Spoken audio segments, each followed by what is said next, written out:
Hi welcome back to my channel. ఈరోజు కథ తలంబ్రాలు 11వ భాగాన్ని వినిద్దాం. వాడి మాటలకి భయపడి మహా చేసింది తప్పురా అర్జు. అవును, నన్ను పూర్తిగా అర్థం చేసుకోలేదురా అర్జు.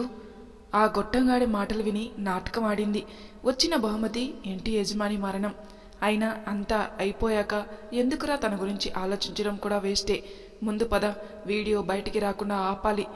చరణ్ ఏమీ అర్థం కాక చూస్తుంటే, ఏమైందిరా అలా చూస్తున్నావు? మహా అంటే కోపం అంటున్నావు, కానీ తన విషయంలో రియాక్ట్ అవుతున్నావు. నిన్ను ఎలా అర్థం చేసుకోవాలో కూడా అర్థం కావటం లేదు. మహానే కాదు, ఆ ప్లేస్లో ఎవరు ఉన్నా నేను ఇలానే రియాక్ట్ అవుతాను. ఆడపిల్ల పరువు బయటికి రాగటం అంటే తన జీవితాన్ని నాశనం చేసినట్లే. ఆ సిద్ధు చేతిలో ఇంకా ఎంతమంది అమ్మాయిల వీడియోలు ఉన్నాయో పోలీసులకి ఫోన్ చేయి అని డ్రెస్ చేంజ్ చేసుకుని బయటికి వచ్చాడు. కాసేపటికి కారు ఇంటి ముందు ఆగడంతో అర్జు, చరణ్ కారు దిగి లోపలికి వచ్చారు. కోపంగా హాల్లో అటూ ఇటూ తిరుగుతున్నాడు. ఎలా ఉన్నావు సిద్ధు? అర్జున్ మాటకి తేరుకొని, రేయ్ నువ్వేంటిక్కడ? ఏదో వీడియో పబ్లిష్ చేస్తానని ఫోన్లో వాగావు కదరా, ఎలా పబ్లిష్ చేస్తావని చూడడానికి వచ్చాను అని రెండు చేతులు కట్టుకుని కోపంగా చూశాడు అర్జున్. మొగుడు పెళ్ళాం కలిసి ఇద్దరు ఎంత నాటకం ఆడారా? ఎందుకు మా అన్నయ్యకి యాక్సిడెంట్ చేయించావు అని కోపంగా విరుచుకుపడ్డాడు సిద్ధు. సిద్ధు గొంతు పట్టుకుని, ఎవడ్రా నాటకాలు ఆడేది? ఈరోజు నీ భాగోతం బయట పెట్టడానికే వచ్చాను. ఎంతమంది అమ్మాయిల జీవితాలతో ఆడుకుంటావురా? అసలు ఏం కావాలి నీకు? నాకు కావాల్సింది మహారా. ఆ వీడియో చూపించేదాన్ని నా కంట్రోల్లో పెట్టుకున్నాను, కానీ సీన్ రివర్స్ అవుద్దని అస్సలు అనుకోలేదు. అవును, నేను అనుకోలేదురా. ఒక గొట్టంగాడు మాట్లాడిన చెత్త మాటలకి ఇంత దారుణం జరుగుతుందని అని సిద్ధుని ఇష్టం వచ్చినట్లు కొట్టాడు అర్జున్. ఈలోపు చరణ్ సిద్ధు రూమ్కి వెళ్ళి వీడియో కోసం అతని ఫోన్ వెతకడం స్టార్ట్ చేశాడు. చాలా సీడీలు, ఒక 6 ఫోన్లు దొరకడంతో అవన్నీ బయటికి తీసుకుని వచ్చాడు చరణ్. రేయ్, వీడి రూమ్లో ఇలాంటి చెత్త చాలా ఉందిరా. అర్జున్ కోపంగా ఫోన్లు తీసుకుని ఓపెన్ చేసి చూశాడు. అన్ని అమ్మాయిల వీడియో ఉండడంతో టక్కున కళ్ళు మూసుకొని వీడియోస్ అన్నీ డిలీట్ చేసి ఫోన్లన్నీ నేలకేసి పగలగొట్టాడు. ఇంతలో పోలీసులు లోపలికి వచ్చారు. అర్జున్ కోపంగా సిద్ధుని నేలకేసి కొట్టి, వీడు చేసే నీచమైన పనికి సాక్ష్యాలు ఇవ్వుకో అని సీడీలన్నీ సిద్ధు ఫేస్ మీద వేసిరి. అరెస్ట్ చేయి కార్తిక్, ఇప్పటికే లేట్ అయింది అని గట్టిగా అరిచాడు అర్జున్ ఫ్రెండ్ అయిన కార్తిక్ సిద్ధు కాలర్ పట్టుకొని, ఎంతమంది అమ్మాయిలతో ఆడుకుంటావురా అని ఇష్టం వచ్చినట్లు కొట్టి అర్జున్తో మాట్లాడి బయటికి లాక్కెళ్ళాడు. కార్తిక్కి తెలుసు సిద్ధు ఎలాంటివాడో. అర్జున్ కోపం మాత్రం పోలేదు. సిద్ధు రూమ్ ఒక్కటే కాదు, ఇల్లంతా సెర్చ్ చేసి మరీ బయటికి వచ్చాడు. ఏరా, ఇంకా ఏమన్నా దొరికాయా? లేదురా, కనపడినవన్నీ తగలబెట్టేశాను, పద ఇంక వెళ్దాం. కానీ అర్జు, ఆ సిద్ధు మళ్ళీ బయటికి వస్తే? ఏడ్సాడు వెధవ. ఈసారి బయటికి వచ్చి ఇలాంటి పిచ్చి పనులు చేస్తే ఏకంగా చంపి పడేస్తాను అని కార్ స్టార్ట్ చేశాడు. ఇంటికి కాకుండా ఎక్కడికి రా? బాధ మర్చిపోవడానికి ఒక్కటే దారిరా అని కారు పబ్బుకి వైపు పోనిచ్చాడు. 6 సంవత్సరాల తర్వాత, అమ్మా మహాలక్ష్మి, ఈ డబ్బులు లోపల పెట్టు అని రంగమ్మ డబ్బులు తెచ్చి మహా చేతిలో పెట్టింది. సరే అమ్మా అని డబ్బులు లోపల పెట్టి, అమ్మా. ఏంటి మహా? రంగమ్మ అలా పిలవగానే మహా కంట్లో నీళ్లు తిరిగాయి. అర్జున్ ఎప్పుడూ ప్రేమగా పిలిచే పిలుపు కావడంతో తన మనసు అంతా భారంగా అయిపోయింది. ఏమైంది తల్లి, ఏదో ఆలోచిస్తున్నావు? ఏం లేదమ్మా. సైదులేంటి ఇంకా రాలేదు? పిల్లల్ని స్కూల్ నుంచి ఇంకా తీసుకొని రాలేదు. టైం చూస్తే 6 అయింది. భయంగా ఉందమ్మా. ఉంది కదా, నీ కూతురు వాడికి చుక్కలు చూపించే వరకు అస్సలు వదలదు. అవును, కానీ భయంగా ఉందమ్మా. మహా చేతిని పట్టుకొని, ఇప్పటి వరకు నువ్వు ఎవరు ఏంటి అన్నది నేను ఎప్పుడు అడగలేదు. అడిగినా నువ్వు బాధపడతావని చెప్పలేదు. కానీ ఇప్పుడు పిల్లల కోసం అడుగుతున్నాను. స్వీటీ ఈ మధ్యన నాన్న ఎక్కడా అని నిన్ను చాలాసార్లు అడుగుతుంది. ఇంకా మను అయితే ఒంటరిగా కూర్చుని నాన్న కోసం బాధపడుతున్నాడు. కనీసం వాళ్ళ కోసమైనా మీ ఆయన ఎక్కడ ఉంటాడో చెప్పు తల్లి. మీ మధ్యన ఏ గొడవ జరిగిందో నాకు తెలియదు, కానీ కనీసం అతనికి నచ్చ చెప్పి అయినా మీ ఇద్దరిని కలుపుతాను అమ్మా అని కంటి నిండా నీళ్లతో చూసింది. ఎందుకు ఏడుస్తున్నావమ్మా? ఏడవడం తప్ప ఇంకా నేను ఏమీ చేయగలనమ్మా. స్వీటీ మనుల కోసమే నేను బ్రతుకుంది. వాళ్ళు ఎంత ఏడ్చి కోలపెట్టినా నేను వాళ్ళకి నాన్నని తెలియలేను. ఎందుకంటే నా అంతటా నేనే అన్ని బంధాలు తెంచుకొని హంతకురాలిగా నా భర్త నుంచి దూరంగా వచ్చేశాను అని బోరున ఏడ్చింది మహా. రంగమ్మ బాధగా మహాని భుజంపై చేయి వేసి, అసలు ఏడవకు తల్లి. అసలు మీ ఆయన పేరేంటి? అర్జున్ వర్మ. ఇండియాలో నెంబర్ 1 బిజినెస్ ప్లేస్ అయినది. కంపెనీ ప్రెసిడెంట్ ఆయన. చెప్పాలి అంటే శ్రీరామ్ వర్మ గారి ఏకైక ఇంటి వారసుడు. చాలా మంచివాడు. మా అత్తయ్య సీతకి కొడుకు అంటే పంచప్రాణాలు. మరి అంత మంచి ఫ్యామిలీ అయితే నువ్వెందుకు అమ్మ దూరంగా వచ్చేసావు? నా అంతటా నేనే రాలేదమ్మా. మరి జరిగిందంతా చెప్పింది మహా. అంతా విన్న రంగమ్మ మహా వైపు జాలిగా చూసింది. ఇంత పాపం చేసినా నాకు ఇంతకు మించి శిక్ష ఏముంటుంది? చివరికి అమ్మా నాన్నకి కూడా దూరం అయ్యాను. ప్రాణంగా ప్రేమించే భర్త ప్రేమకు నోచుకోలేదు. ఇంత భయంకరమైన శిక్ష అనుభవిస్తున్నాను అని రంగమ్మ ఒడిలో తలపెట్టుకుని ఏడ్చేసింది మహా. మాయ మాటలు నమ్మి చేతులారా నీ జీవితాన్ని నువ్వే నాశనం చేసుకున్నావు. మీ ఇద్దరు దూరమై 6 సంవత్సరాలైంది కదా. ఇప్పుడు అతని మనసులో నీ మీద కోపం కొంచెమైనా తగ్గి ఉంటుంది మహా. అందుకే నా మాట విని అర్జున్ బాబుని కలిసి కనీసం పిల్లల కోసమైనా మాట్లాడు. లేదమ్మా, అసలు క్షమించడు. తన మనస్తత్వం ఏంటో నాకు తెలుసు. మరి పిల్లలు నాన్న నాన్న అని మళ్ళీ అడిగితే ఏమని సమాధానం చెప్తావు? మాకు అన్నీ నువ్వే అమ్మా. ఈ విషయంలో మాత్రం నన్ను బలవంతం చేయకండి. బంగారు తల్లి, నీకెలా అనిపిస్తే అలా చేయి. కానీ నీకు తోడుగా ఈ అమ్మ ఉంటుంది. నువ్వు లేకపోతే నిజంగా నా బ్రతుకు ఏమైపోయేదే అమ్మ. తలుచుకుంటే భయంగానే ఉంది. బాధపడుకు అమ్మ. గతమంతా కదిపి నీ మనసుని బాధ పెట్టాను. ముందు ఈ కాఫీ తాగు. లేదమ్మా, పిల్లలు వచ్చేదాకా ఏమీ తినను. వాళ్ళు ఇంకా ఇంటికి రాలేదు. గేటు చప్పుడు అవడంతో స్వీటీ, అమ్మా అమ్మా, మమ్మల్ని తీసుకురావటానికి నువ్వు రావచ్చు కదే, ఈ సైదుల్ గారిని ఎందుకు పంపావు అని అరుస్తూ లోపలికి వచ్చింది స్వీటీ. అప్పటి వరకు బాధగా ఉన్న మహా కూతురిని చూడగానే సంతోషంగా నవ్వి, స్వీటీ, అమ్మా నేను కోపంగా ఉన్నాను. ముందు నా ప్రశ్నకి ఆన్సర్ ఇవ్వు. ఈ సైదుల్ గారిని ఎందుకు పంపావు అసలు? సైదులు చేతిని పట్టుకుని కోపంగా లోపలికి వచ్చాడు మను. అమ్మ, స్వీటీ చాలా అల్లరి చేస్తుంది. ఈరోజు పక్కింటి ఆంటీ అబ్బాయి బబ్లు ఉన్నాడుగా, వాడిని చితక్కొట్టేసింది. స్వీటీ 2 కళ్ళు పెద్దవి చేసి, హవ్వా నేనా? అమ్మా, నేను అస్సలు కొట్టలేదు.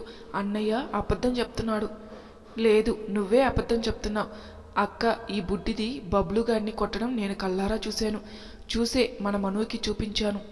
స్వీటీ కోపంగా, అమ్మ ఈ సైదుల్ని పంపించకే స్కూలుకి. ఎందుకు? నువ్వు చేసే అల్లరికి మనుకి చూపించడమే కాకుండా ఇంటికి వచ్చి నీ మీద కంప్లైంట్ ఇస్తున్నాడనే. అవునమ్మా, ఈ సైదుల్ గారికి 2 కళ్ళు కనిపించవు కదా. నేను కొట్టింది మాత్రమే కనిపిస్తుంది. కానీ అంతకంటే ముందు ఆ బబ్లుగాడు చీముడు ముఖంగాడు నా చేతిని గిచ్చాడు. మరి నాకు కోపం రాదా? తన ముద్దు మాటలతో ఎంతో సీరియస్గా చెప్పింది స్వీటీ. వాడు ఎందుకు గిచ్చాడో అడుగమ్మా అని స్వీటీపై ఉరిమురిమి చూశాడు మను.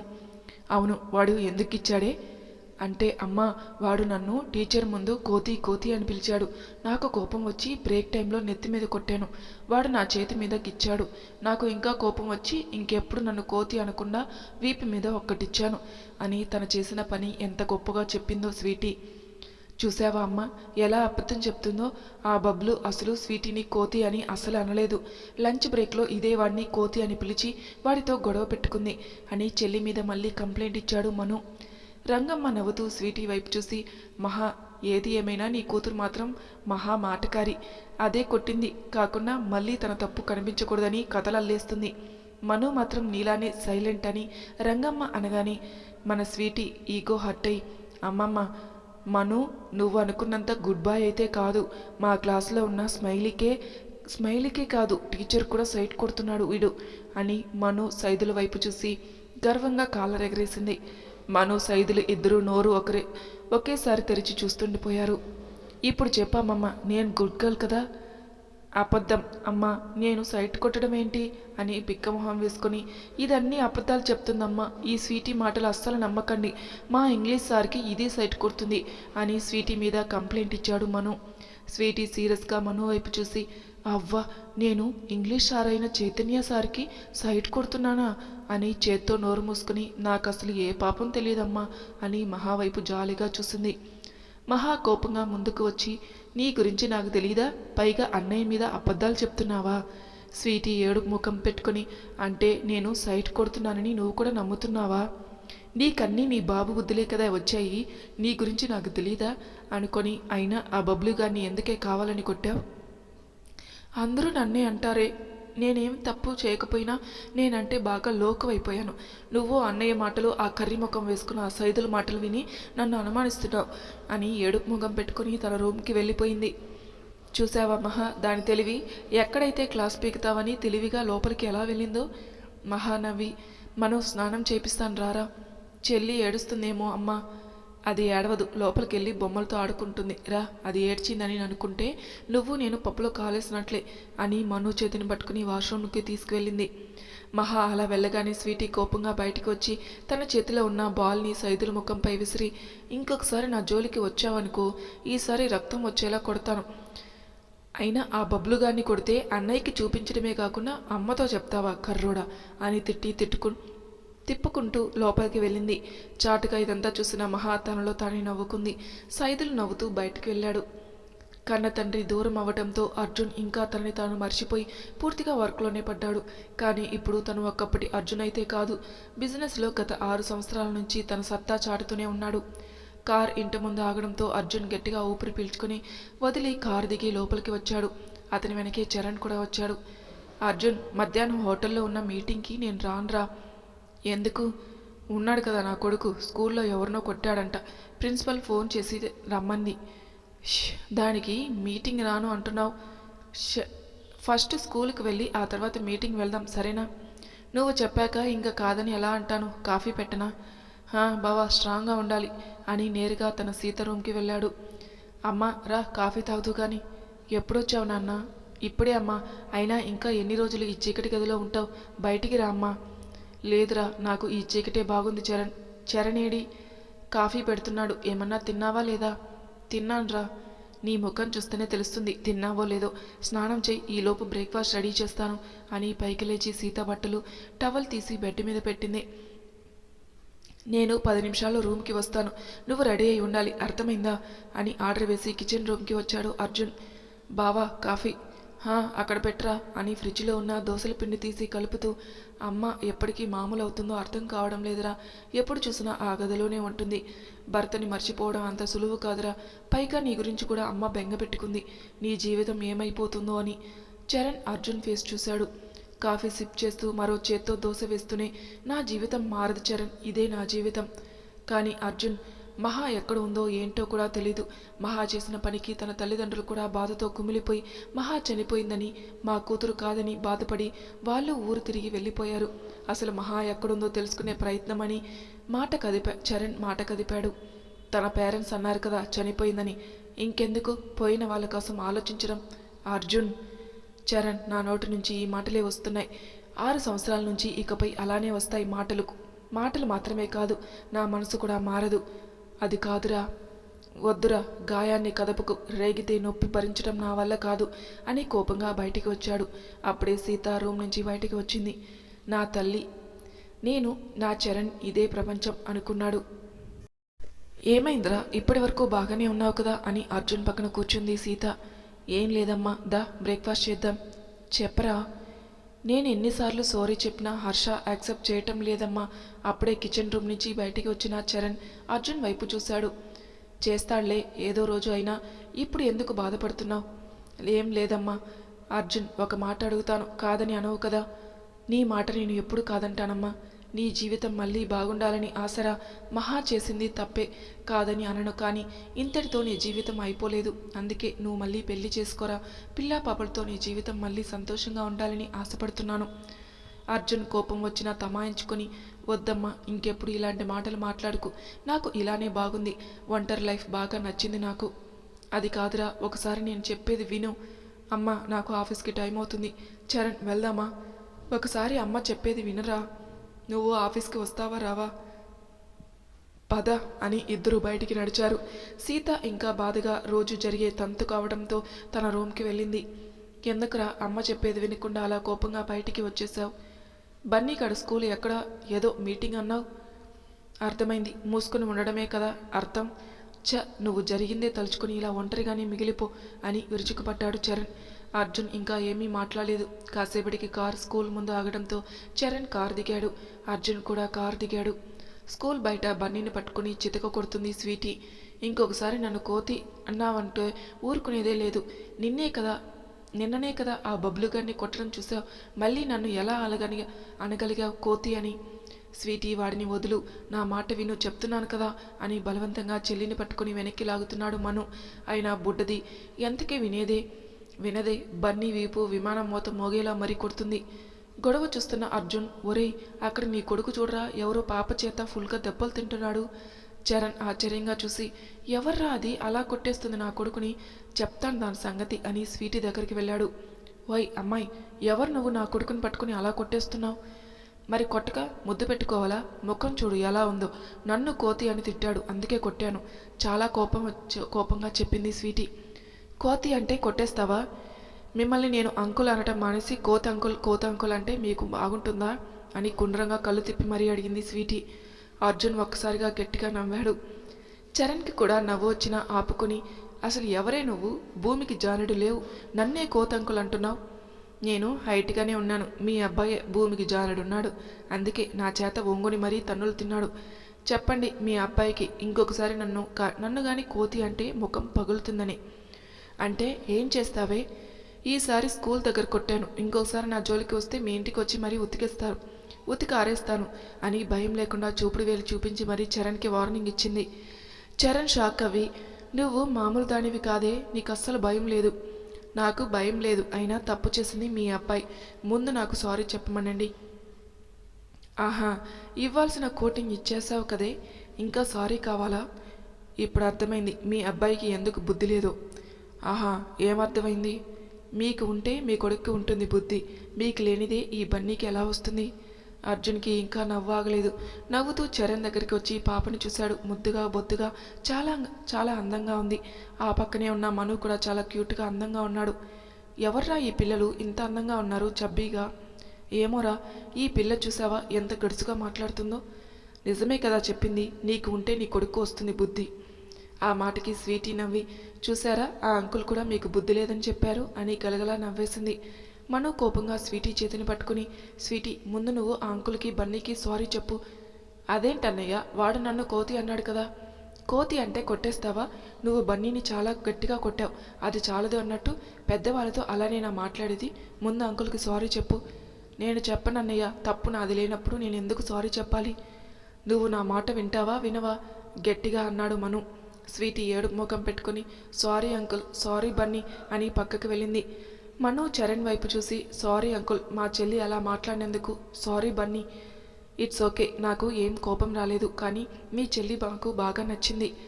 మను నవ్వి, థ్యాంక్స్ అంకుల్ అని స్వీటీ దగ్గరికి వెళ్ళి, స్వీటీ నాతో మాట్లాడకన్నయ్య, నా తప్పు లేకపోయినా వాళ్ళకి సారీ చెప్పమన్నావు, నా మీద కోప్పడ్డావు నువ్వు అని అలిగి బెంచ్ మీద కూర్చుంది.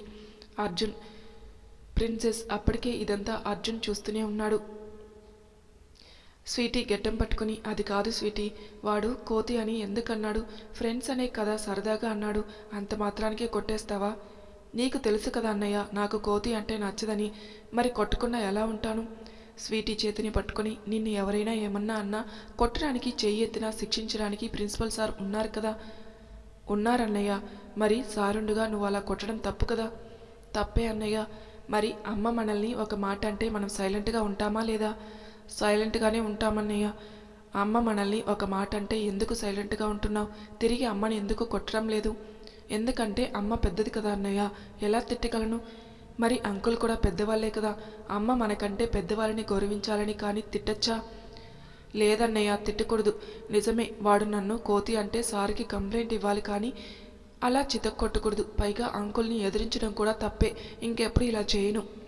మను నవ్వి స్వీటీ బుగ్గలు లాగి, వెరీ గుడ్ గర్ల్, పద ఐస్ క్రీమ్ తినేసి క్లాస్కి వెళ్దాం.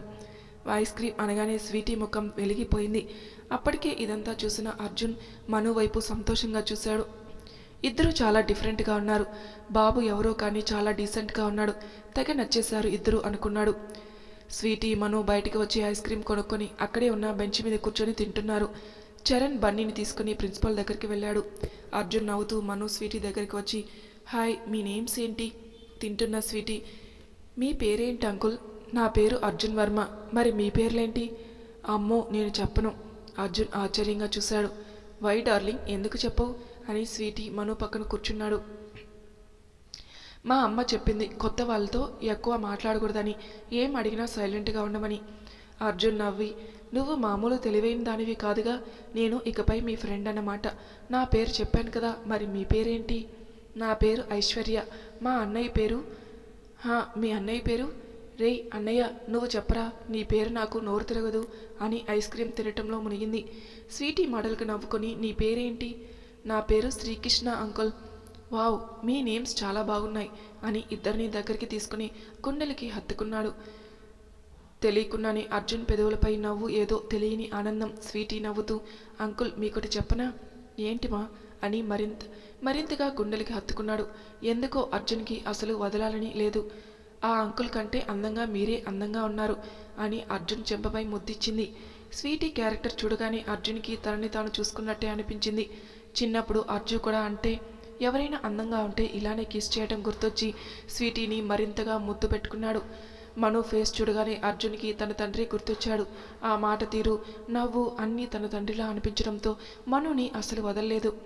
మహా అలా చేయకుండా ఉంటే నేను, మహా, మా పిల్లలు, నాకంటూ ఒక ఫ్యామిలీ ఉండేది మనసులో అనుకొని కంట్లో నీళ్లు తెచ్చుకున్నాడు. అర్జు బాధగా ఉండేసరికి ఏమైంది అంకుల్?